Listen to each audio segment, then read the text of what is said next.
Welcome to Confessions Beyond the Food. I'm your host, Nancy Ridlen.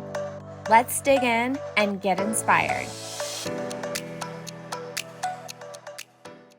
Hey guys, welcome back to Confessions Beyond the Food. Today, I'm really excited because we have John Franke with us. My name is Nancy Ridlen, and I'm with W3 Sales. And we are joined today by John, who is a culinary strategist and consultant based out of DFW. He focuses on new brand development and menu development for existing brands and new brands. So I'm really good. Did I do it? Good. Did I do it right? Okay. So the cool thing about John is, honestly, when I was thinking about what I would do, who I would talk to, John, you were really one of the first people that popped into my head, just because he's such a visionary and he has such a cool story, and he's so kind, and just the way you lead, he has mad respect in the industry. So I'm going to give it to you, John. Tell us a little bit about your background and how you got here today. Sure.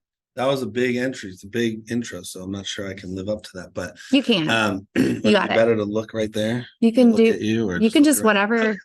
Just look there. It's fine. So I'll go all the way back. A lot of chefs have the same kind of similar story. Culinary people is they've started somewhere, right? As a dishwasher or cook or what have you. My journey started very similar. I was a young kid, 14, 15, I think 15 years old. And my dad looked at me and said, at some point you're gonna have to get a job. And so, on my way home from school one day, I pulled into this little, deli, New York style deli restaurant. It's called Lock, Stock and Bagels, and applied to be a busboy and got the job when I was 15. Quickly then became a dishwasher. And then you couldn't really cook in the kitchen till you're 16. But the cooks would let me come up there and kind of make some things. I remember my very first sandwich I ever made was a Reuben, right? And it was called I don't even know, Empire State sandwich or something. So I just kind of always remember that, and was really sort of became very passionate about cooking really quick and early on. And I was probably just a sophomore in high school at that point. Moved forward to kind of junior, senior, still working there, or junior. And one of the other cooks would say, I'm going to the school, Johnson Wales University. I'd never heard of it. Sort of gave me the background. It's a culinary school and a hospitality school, and you don't have to take SATs. And of course, I was like, hey, that sounds like I'm in. And I did fine in high school, but it seemed like a nice kind of little bonus. So I applied there. Ended up being in Votech school, taking culinary arts in high school. Basically, my senior year was band and culinary arts. I mean, it really wasn't much to it. And so I got, because of my background, I worked at some other places beyond that now that I'm a senior in high school in this story. And I applied to Johnson & Wales, got accepted, and I got accepted into this advanced program where because you had been in the industry. So it's generally 22 to 25-year-old people, men and women that had been in the industry. And so I was able to jump in there when I was 18 years old and did my freshman year, the first 2-3 months of high school, did my sophomore year, burned through college, started doubling up on all my classes, working at the same time, and just knew this is it, right? This is my passion. I'm driven. I'm hard, I think I'm a hard worker. I'm a fairly smart guy. This doesn't seem to be that complicated getting through college. And so that leads me to Dallas. That's where I, was 1995 or so, got recruited down here by a company called the Harvey Hotel Company, no longer exists. I was at a hotel over by the airport, worked there a couple of years, worked at Neiman Marcus, moved to Chicago, worked at Sullivan Steakhouse in the city. In Naperville, worked in Nick's Fish Market in the city. And this whole time, I don't think I had this idea how my career would end up, but people would always ask, do you ever want to own your own restaurant? And my answer would always be no. I want to be a consultant. And I didn't really know what a consultant was. I just thought this sounds like a better opportunity than being in the grind. I've been working in so many restaurants at that point as, line cooks and sous chefs and executive sous chefs and executive chefs, and working my way up. So anyway, I was in Dallas and Chicago, and at some point just said, hey, you know what? It's time to come back to Dallas or move somewhere in the country. I could kind of move anywhere I wanted, and just decided to come back to Dallas and got a job with Pappas Restaurants. And that's sort of the catalyst to where my career is today, because Pappas really knows what they're doing. Yes, they do. So They're incredibly focused on what the plan is, and just became a place that I really felt at home, that I could be a part of something that felt the same way I did. Very organized, very succinct, very culinary driven. Was basically an in-house consultant of sorts. It was an R&D chef, and so that's what kind of R&D does, right? They kind of figure out problems, they come up with new ideas and solutions, and execute those solutions, and help the teams execute those solutions. So I learned so much in that time, and that's really all these other opportunities that came, whether they were, like I said, sous chef at a seafood place, a hotel, wherever it was, all that sort of culminated into this opportunity to be an R&D chef and not be so locked into just pulling food on a Friday night. And so I was there during my tenure there, met my first wife, and we decided to go to Africa to be missionaries. So it's kind of a side story. Wow, that's a big like segue. I mean, and jump from going, hardcore in the food industry. It was a big jump. So what made you make so that call? During that journey that I described from high school on, I was kind of known as like the ultimate cusser, right? Like the guy that was just always rattling the cage, always ruffling feathers, and always screaming and yelling, and got saved. And that's awesome. So I don't know why that's so long ago. It still makes me kind of tear up. But so I got saved. And so it was like, so now there's like this new focus, a new journey, right? And how old were you? Oh, I was older. It was 1990. It would have been 2000. Let's see, when did I move to Dallas? I moved back to Dallas 2000. So yeah, it would have been like 2000, 2001, something like that. I'm 40, I'm 50 now. So I don't know, do the math on that. 20 something. Yeah. Yeah, that's amazing. Yeah. So she had always wanted to be a missionary. And so I thought, okay, well, it was one of these things. I didn't control it, right? Like God sort of allowed things to sort of steer the right direction. But immediately, as I got saved, became a change in my temperament, a change in my attitude, a change in my approach, which was very difficult around people who had always known me as one sort of Gordon Ramsay-esque type person. Right. And so it was an interesting battle, interesting dichotomy that I lived within. And just became realizing, hey, we don't own a house. We don't have kids. We don't have car, we don't own like car payments. Like if we're going to go, this is the time to go. And so kind of went through the motions, raised money, did the whole thing, and thought this was it. Like we threw everything away, sold everything. Wow. Left the country with backpacks on our back, and that was it. And we had an organization we were part of. It was planned. Right. It wasn't like we just bought one-way plane tickets. They were one-way plane tickets, but it wasn't like we had a place waiting for us. Yes. And that kind of stuff. So all this stuff was arranged. So I was there about 3.5 years or so, came back to the States a couple times to visit and raise money. And then eventually decided, hey, maybe it's time to come back. Then fast forward, that marriage didn't work out. Met my next wife, who was incredibly awesome. But during that time had come back with Pappas, took me back, right back into where I was. And so that was a great opportunity. We had been living on $12,000 a year. To come back at the same salary I left at was like, what? Like I could do I could be a line cook. I don't care at this point. There was no intention to ever come back to the States. And we just felt like it was time, right? Like we wanted to have kids, and that wasn't working in there, for whatever reason. And so we thought, well, how is this going to work long term? And maybe it's time to come back. We've done our duty, so to speak, right? So done our part. So that organization is still going out there in Africa. What part of Africa were you in? Burkina Faso. So West Africa, it's north of Ghana. Most people don't know where that is, so don't worry. So what? It's like Liberia, Sierra Leone, Nigeria. It's all kind of that West Africa. That's cool. What was y'all's role? Because I know different missionaries do different things. Yeah, so we went there primarily just focused in on children's ministry, and that's kind of where we stuck. We had two big things that we did. One was this children's program where every day we had children that were street children that would just come by our place, and we would feed them lunch and read them some stories, or we would have we were learning their language, so you could read their language phonetically. I couldn't necessarily have a conversation, but I could read it. It was written in English. You pronounced it in English letters. And so they would play games out front or whatever. And every Saturday we had kind of like a vacation Bible school type thing where we told a story. Everybody answered some questions. They could wash their hands and do stuff. These are street. It's hard to even imagine. I'm kind of going really fast over it because it's like a 5-hour conversation. It's a 3-month conversation to just understand everything that kind of transpired. But imagine little homeless kids like with cans begging for food and money. Wow. And that with ripped clothes and cuts and bruises and and dirty. That's the kids that we dealt with. And so we would give them some bit of hope for a minute, right, per day. And then on Saturdays there was kind of a program. And then there was another program that we were involved in, which with some other missionaries was out in a village about 2 hours out of the main city, and where there was a Christian family that was around a bunch of Muslim families, and they we helped them plant mango trees. We helped build like sort of like some mud huts, I guess you would say, like barns for goats. And so there was goat's milk, goat's cheese. Eventually mangoes would grow. There was we put in a well and a couple other little like mud hut structures. So these were nomadic people that would come through. So the idea was, hey, come through, here's water. And while they're there getting some water, right, someone's there to talk to them about the Bible. And then if they decide to stay, there's homes, there's food, there's subsistence, there's things like that. So that was the grand plan, and it did continue to take shape.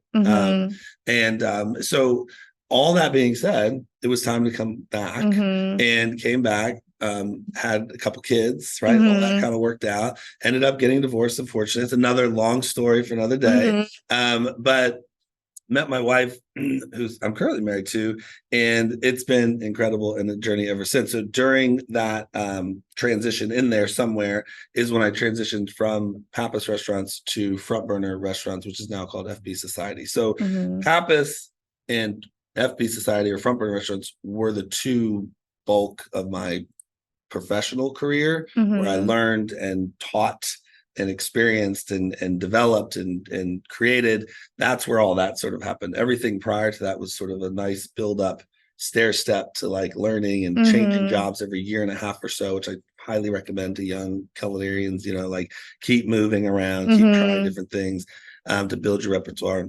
And then certainly from a spiritual side of it, Africa, and then the journey of that was all kind of happening simultaneously. So I'll take a breath. No, that's awesome. So see why this guy, I wanted to talk to him. So such just a breath of fresh air and light. It's just so super cool. So I'm just curious, like, I mean, going from, and if you're not in the industry and you're listening, welcome, because, if you don't know much about our industry, it's a hard industry. It is like, I mean, you work every day, you work tirelessly, and, you have to have a passion for this industry to want to do it. So especially, on the culinary side. And so, and just going from like that really high intense level of stress to just simple and just giving someone, a cup of water, I mean, that must have just changed perspective and just moving forward, and how, we might take things for granted. I don't know. Is that? Yeah, I think yes. I don't think I came back and said, look at all these horrible Americans. Yeah. Okay. Walmart and all this stuff. I embraced air conditioning, TV, Walmart. Like I was sucking it all in. Yeah. Right? I think what it gave me an appreciation for, again, there's sort of this spiritual and professional journey that are happening simultaneously in my heart and my mind and my life. But it gave me appreciation for both, like in different ways. For big churches. It gave me a different perspective versus a little small church, and it just like how those all function, and how church isn't necessarily have to be in an air-conditioned building. It could be under a tree, right? Like, so that kind of perspective, with children, how to act around children as I'm having children and raising children, to remember what these kids had to deal with. Oh my gosh, like I can't, my kid loses his mind because he can't play his Xbox for an extra hour or whatever. I'm like, oh, do you have any idea? Right. I can't judge people not knowing that other side. So I don't say to my kids, oh, in Africa, people are dying. I don't say that. I'm like, well, man, how about, maybe someday you'll realize.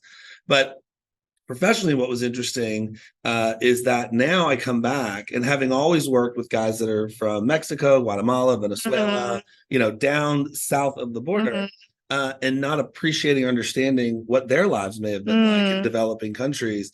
And I was in a third world country, one of the poorest countries in the world. So it wasn't even developing or developed at any stretch of the imagination. And so to then say, hear their stories, right, about their family and they're growing up, and I could now picture it. Like you can't, and I say there was a mud hut. You don't even, it's hard to even understand, like, what does that mean? Like a mud, like what is that, big plops of mud? Like, you know, and again, that's what I'm not going to get into. It's just too much. And it comes off as like I'm being pretentious and judgy because, oh, you don't know what that means. It's like, you know what it's like to go to the bathroom in a hole in the ground. Like, oh, how horrible are you? Right. It's not at all how I treat it. But what I can do is I can say, hey, I get that their family or their faith is more important than showing up on a day that I really need them. And, you know, hey, my daughter's being born, or my son's having a confirmation, or, you know, most of them tend to be Catholic. So it's like, I grew up Catholic. And so it's like, I kind of appreciate that more. Be like, okay, I see that your perspective is different than mine. My perspective is all about getting the job done and let's go. And I don't care if you're sick, like boom, boom, boom. And then going, oh, wait a second. Like I can be more compassionate towards people. There are many, many, many people who would disagree that I'm a compassionate person, but truly I was a changed person from sort of pre being saved, but certainly that, and then going to Africa and then coming back. I won't say that I'm a perfect little specimen of calm and collectedness at all. I think any of us? I mean, the industry I don't blame the industry, but the industry can get the best of you and in the moment. And I think during my time, mostly at Front Burner, I became a challenging boss to work for because I expected so much. There are chefs out there that would tell you that, you know, don't answer his emails at 2 a.m. because he will call you knowing that you're awake, right? Like that's the kind of, and I don't think it was tyrant based. I think it was performance like based. Like you have to rise to this level. And if you don't rise to this level, you're not on my team. And there's very little grace to be had. Now, maybe I knew who your kids were, or, you know, your wife's name, maybe, you know, so I tried to build relationships with people in that sense. But I definitely wasn't a missionary once I got back, if that makes sense, you know? So. Well, I think it's hard. I mean, when we get in, this world is fast. It's always moving. You always have to be thinking, and you're relying on a lot. You're managing a huge team of people.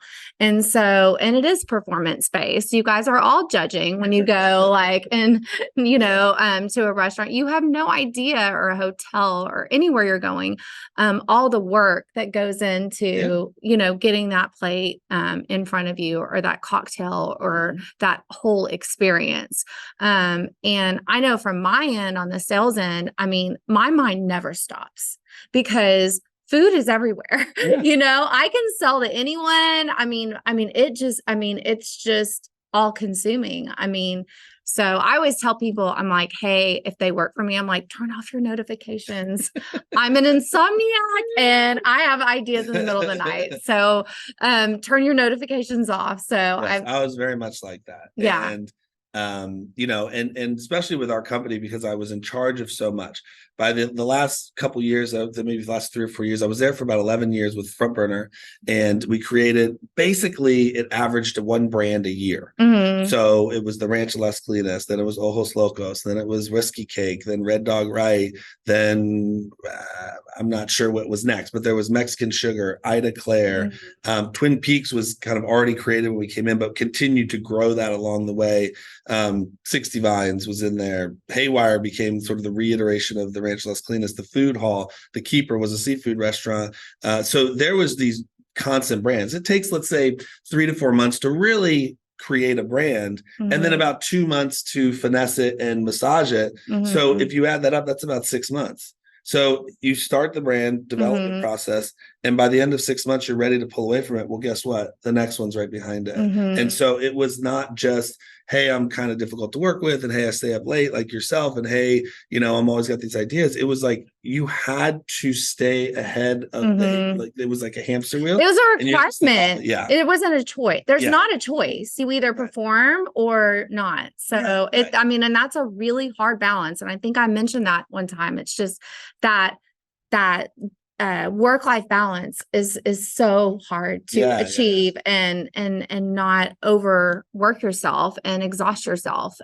So been up since 4 a.m. this morning. So I know. So and to me, it was self-afflicted. Like it wasn't like, oh, I had a boss who was so mean. I was the boss that was driving this train and culinarily, not the company. We had a team of us that ran the company and oversaw sort of the development of brands. And there was all these great people that came in and did their part, right? So everybody played a huge part. Everybody worked really hard. I don't complain ever. I don't regret ever the work that I put in to make that company succeed in the culinary department. I can't take any kind of credit for anything that happens in the front of the house, but certainly, in the back of the house, the kitchen designs and the plateware and the uniforms and the team building and all that kind of stuff, all that when I was there, that was happening, helped me become the best consultant I could be. Right. And so as we go through this journey of like starting as a dishwasher or busboy and then a dishwasher and working my way up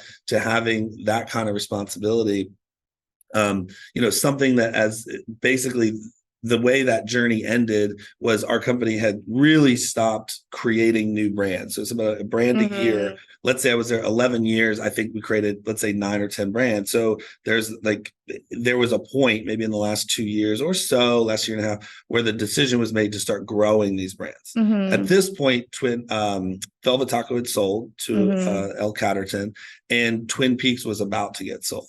And so at that point, having been a part owner in the brand, and I started sort of adding up the dollars and the amounts and what maybe would happen when this thing sold, I realized, okay, do I want to sit back and help grow these brands? Or am I really passionate about creating new brands? And if my passion is really creating new brands, this may not be the home that God has for me anymore. So I was like, okay, so how do you quit? How do you do that? How do you move on to the next stage? And certainly when Twin Peaks sold, that enabled me to have the cushion that I needed to step away for a small amount of time and reevaluate what was next.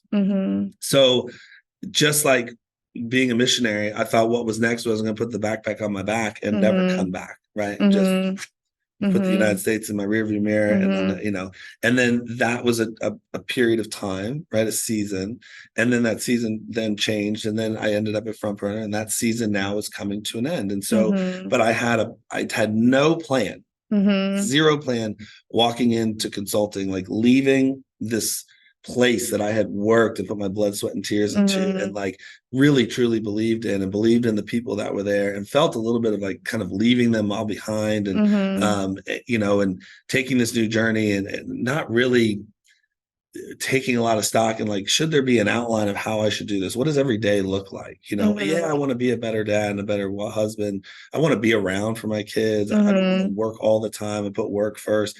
But I didn't know how to do that. And so, I left it's like April or May or something like that of 2019.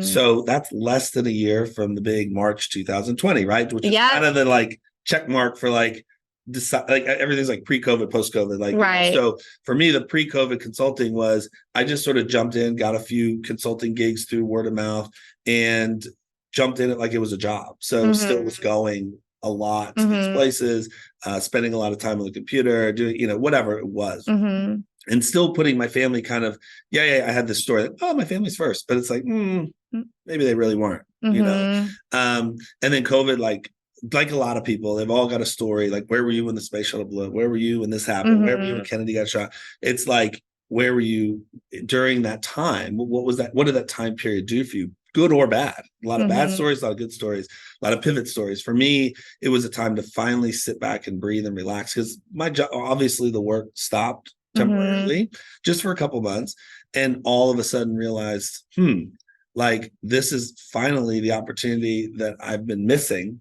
that God gave me, Right. 9 months earlier, 8 months earlier, and I just ignored to like breathe and be like, I'm just gonna leave, and I'm just gonna like not work for 4, 5, 6 months. Like I'm just gonna kind of like figure this out. And of course, my identity was all wrapped up into, well, I gotta cook, I gotta create, I gotta do things. I'm a chef, and I'm this and that.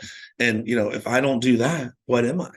Right. And being a dad or being a parent, that wasn't enough. That didn't work in my brain. So anyway, so that's kind of like that next evolution of me was, hey, now we have COVID, nothing going on. Our family's all trapped together. Oh my gosh, I do have a wife, and oh, I do have kids, and oh, I do know their names. I think I know their ages, right? I mean, sort of being facetious, but like it was like this, like hit me in the face. Now I have to confront all of this. And without crying and going into like the years and months that I went through of counseling, starting at that point, was realizing that like, hey, like all this work, yeah, it defined me. Yeah, it made me who I was. Yeah, it was great. It was a wonderful ride, but it was all because I didn't want to confront what was at home. So I'll let you talk.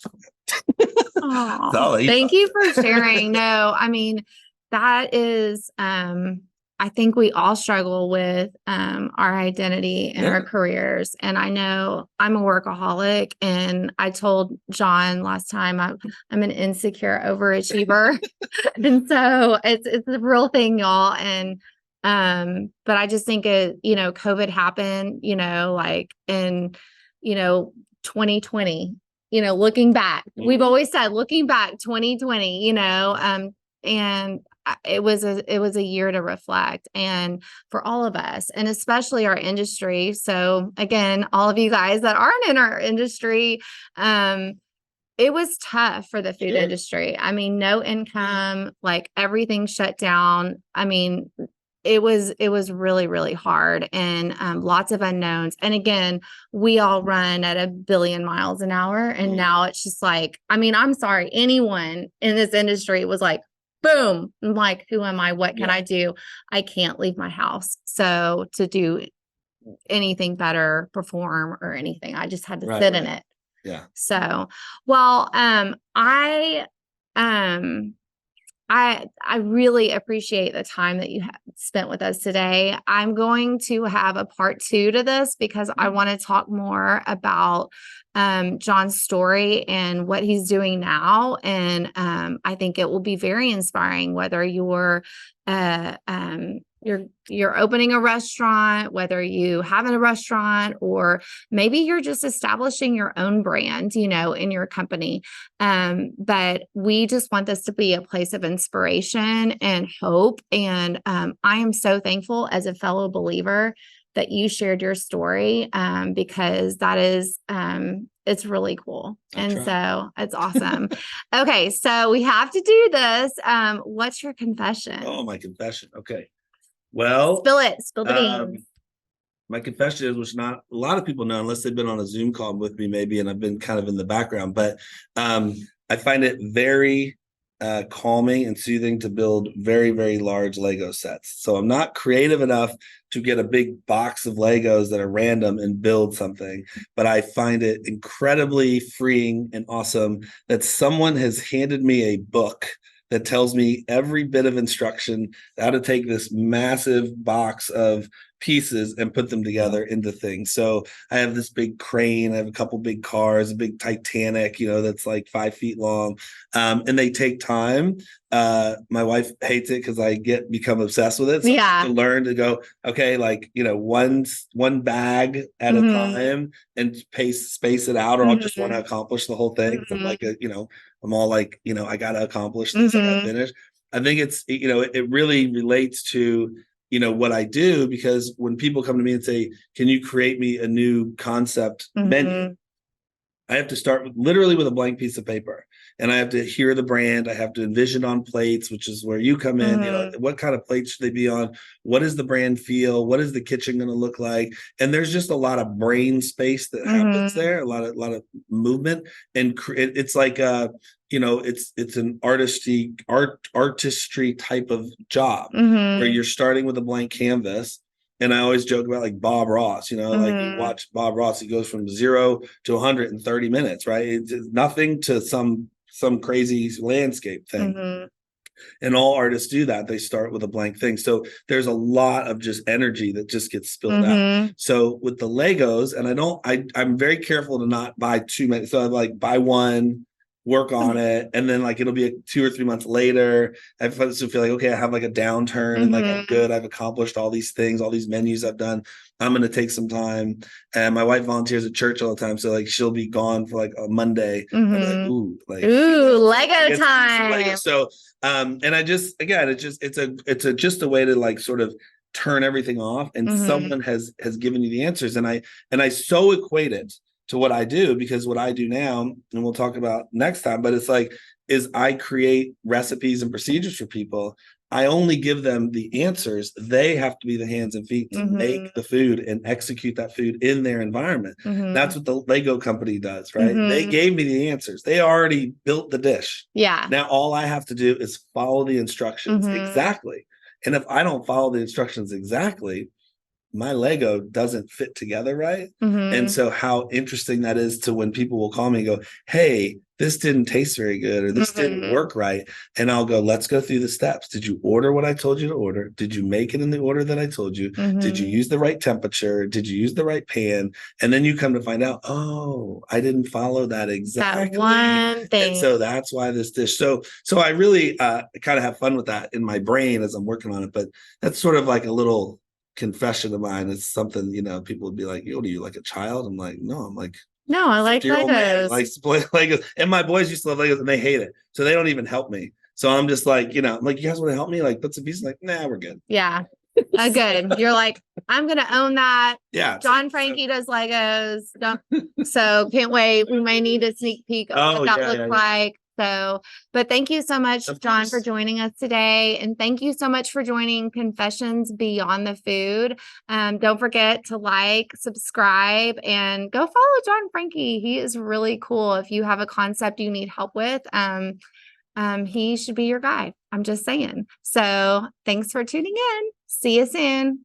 Peace out. For more inspiration, follow our social media at W3Cells. Please like, comment, and subscribe. All the things. We would love to connect with you.